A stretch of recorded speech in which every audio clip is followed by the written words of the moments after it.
Further debate? The member for Scarborough-Guildwood. Pleasure to rise, as always, in the Legislature to speak to the item before us today, Bill 57. And, you know, as I was listening to some of the speakers talk about the state of Ontario's economy, I wonder what Ontario have they lived in, or do they live in, and what Ontario are they experiencing in. The government's fall economic statement on page 35 paints a very gloomy picture of Ontario and Ontario's collective achievements over the last number of years, and I think it's quite disappointing that the government is seeking to really rewrite the facts and the history. So. What it starts off by saying is that Ontario's economy underperformed compared to its provincial peers in 12 of the past 14 years under the previous government, completely ignoring, Madam Speaker, the fact that Ontario has led the G7 countries in economic growth, that Ontario has experienced the lowest unemployment rate in 2 decades. I actually recently heard the federal minister of finance say that Canada is experiencing the lowest unemployment rate in 40 years. So I think that that record is continuing to head in the right direction. Yet in Ontario, we have a government that does not celebrate Ontario's achievements or acknowledge them, for that matter. In the FAO's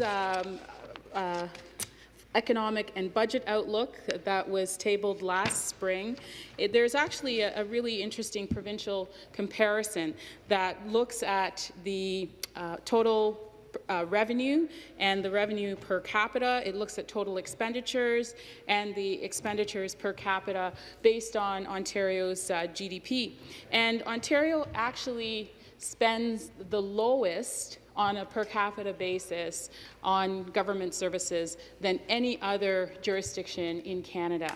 And this is something that, you know, has been worked at in terms of our public service together with governments to make sure that the investments that we're making in Ontario's people are having real results. If you look at the revenues per capita, it's the second lowest revenues per capita. So it really begs the question in terms of the government's direction and continuous direction of lowering revenues, lowering what the Treasury has available to invest in programs and services for the benefit of the people of Ontario. What's motivating them? Why is it that they're doing this when we already have the second lowest revenue intake per capita and the lowest program spending per capita in this country? Mr. Speaker, you know, the opportunity to speak on Bill 57, while it's an opportunity that I really value because I'm speaking on behalf of my community, my constituents in Scarborough-Guildwood, on behalf of my colleagues in the Liberal caucus, you know, it's not easy to talk about the disappointment.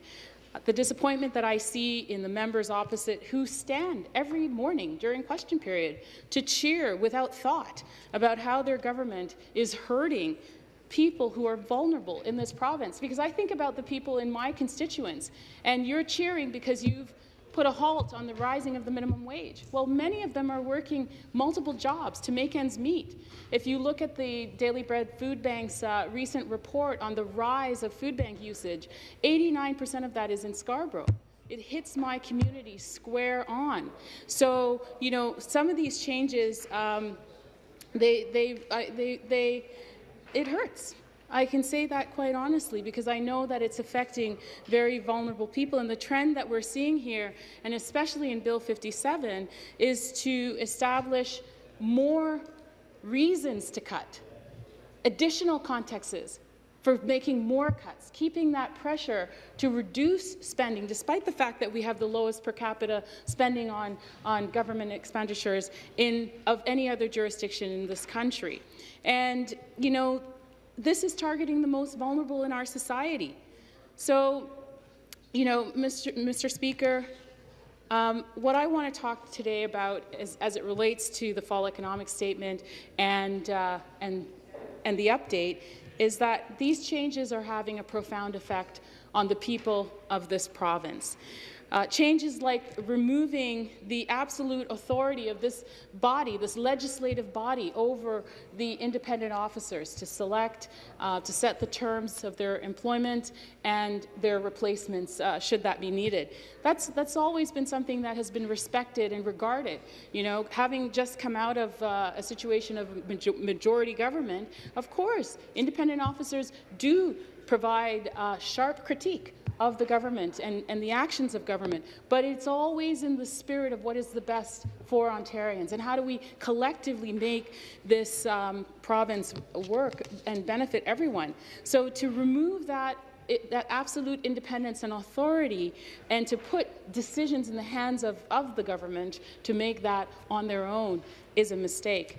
So if we look at you know, the three officers that were in the line of sight immediately for this government, the Child Advocate, the Environmental Commissioner, and of course the French Language Commissioner, we can see that this government is indeed short-sighted. You know, I recently at a Toronto Region Conservation Authority event had an opportunity to have dinner with the Environmental Commissioner and a number of her staff, and to really see the passion and the commitment for the work that they do. I took a copy of the Environmental Bill of Rights, and you know, these are things that we should all share in common here in this province. The protection of our environment for the future of this province, and there's so many important aspects in what the Commissioner does and in the work that she performs. You know, it wasn't always under our previous Liberal government glowing praise from the Environmental Commissioner. Not at all. And in fact, there were many instances where that sharp criticism moved our government to take important actions to improve our protections and how we make decisions that affect the environment. So. The fact that her portfolio is being removed and that independent and that sole focus of that team, you know, yes, some of the functions will be under the Auditor General, but the Auditor General has a very broad mandate. Much of the current mandate of the Auditor General is to actually look back at what government actions has resulted in, whereas the Environmental Commissioner's focus is to also look forward. And so this is indeed short-sighted and not really being mindful of the effects of climate change and what we need to be doing. You know, today I was at the University of Toronto, Madam Speaker, nice to see you've returned, giving a lecture to political science students. And in the questions that arose, one of the questions was around GM's decision, Madam Speaker, to pull out its operations from Oshawa. And one of the reasons that was cited was the carbon tax. And so in response to that question, I answered it very clearly to the student. I said, you know, our government, our Liberal government, did not implement a carbon tax in this province. We actually implemented a system that was crafted with the input of business, including, it was market-based, including the auto sector. And it in fact, was a market system that was linked to California, linked to Quebec, and with Ontario, that worked together with business, together with the market, to recognize that we have a collective responsibility of reducing greenhouse gas emissions and that there is a price to pay for polluting. That's really the basics of the system. The government, this current Conservative government, was very hasty in ripping that system out, cancelling it, doing away with it, but so hastily that they don't have a new system. They don't have a new plan of their own to recognize that there's a cost to pollution and to have a plan in place to do that. So when a company now says that there's the threat of a carbon tax, well, that uncertainty was created by the current Conservative government and how hastily they removed the cap-and-trade system without having another plan in place. And you know, and I think that that's unfortunate, but it's very typical of the chaotic way in which this government is managing things. And now the result is that we have a major auto manufacturer that is citing those issues as one of the reasons that they are pulling out major operations in this province. And I have to say, when I saw the government's response to what they are going to do to fight for Ontario jobs, to protect Ontario workers, and more importantly, to create new opportunities for the future, it was disappointing, because their only response is, we're going to use our training system, and we have a fabulous training and employment system in this province that supports workers in transition. And having been the former Minister of Advanced Education and Skills Development, I'm well aware of that we have that system in place. But our economy and our communities and our families and the workers in Ontario deserve more than that. They deserve more than that. They deserve a government that is going to be thoughtful about what is next. How do we support Ontario's economy with a plan that thinks about innovation and thinks about what is next, what comes next in the future?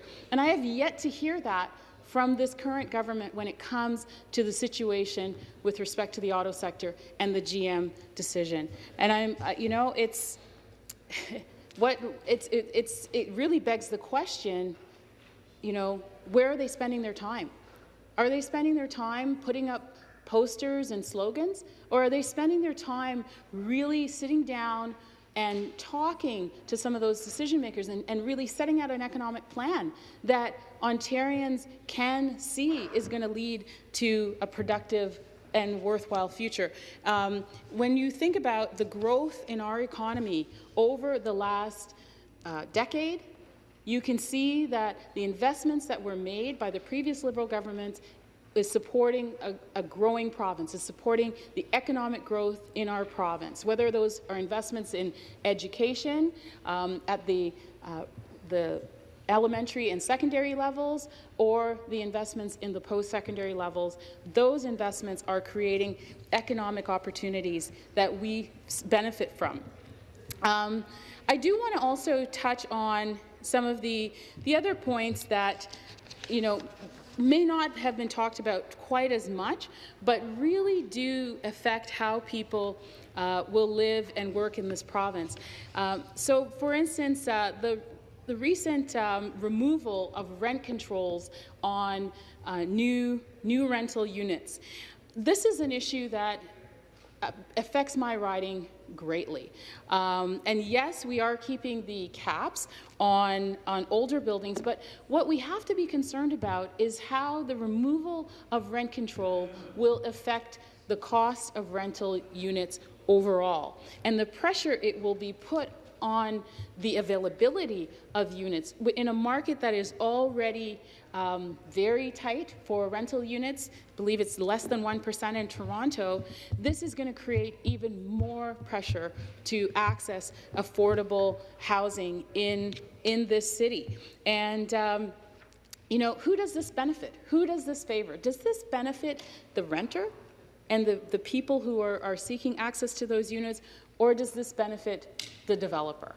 You know, I have to question the decision. And what about the historical context of rent control, and the fact that, previously we did not have rent control on new units.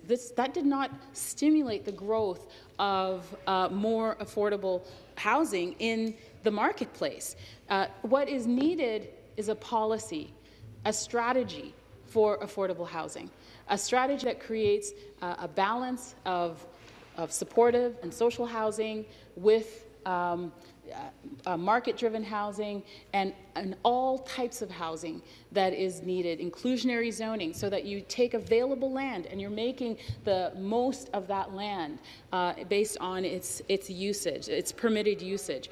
All of that is important, but not talked about by this government. Instead, during the campaign, what Premier Ford had said was, let the market decide. That's where he stands. He believes that the market should decide. Well, oftentimes, vulnerable people are at the expense of the market deciding, and that too is unfortunate. I also want to just mention the caution around our Crown assets. The NDP actually just raised the alarm around the sale of the Hearn site. Prime waterfront location. Yes, it's on brownfield land, but the fact is a unilateral decision made in secret, no other bids brought in at all, just a single discussion, and that land has disappeared. So what's next? Ontario Place? Is that going to just be traded away, or put to uses that, like Ferris wheels and casinos, that perhaps is not the highest use of that particular piece of property, our waterfront property, that should be really held in trust for all Ontarians, regardless of where they live, to come and to enjoy. So another caution for this government. And in my last few minutes, I want to talk about, I want to mention just the cancelling of the university campuses. Because when we talk about the need to create an economy in Ontario that is thriving and prosperous, and to build on the growth that Ontario has seen and the leading growth that we've seen in the last decade, how do we do that? Well, we have to invest in education at all levels, from the early years through to elementary and secondary and into post-secondary education.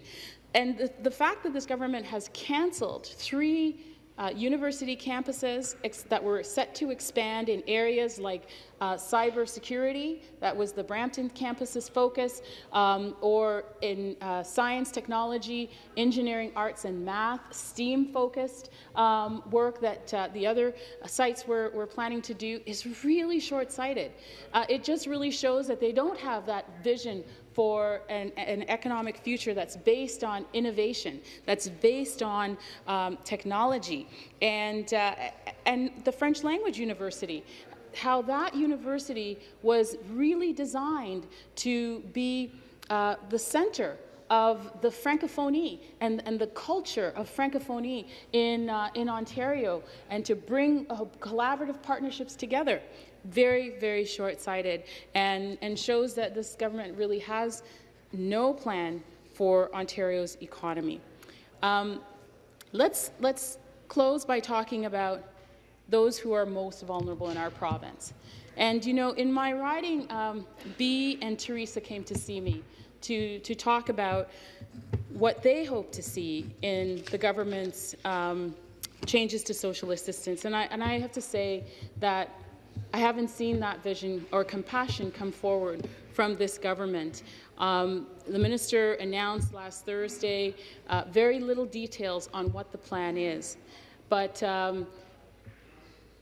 what is clear, people who have disabilities are going to find it harder to access social supports from this government. And a government that is already limiting the opportunities for those who are earning the least by limiting the expansion of minimum wage. So, Madam Speaker, this fall economic statement lacks transparency, it lacks details, it lacks a real plan and a vision for the economic future of this province, and is taking Ontario decades back in a number of key areas. And I believe that the government should listen to the opposition, to members of the community who are coming forward, and should take the time, slow down, and strengthen the economic plan for this province. Questions and comments?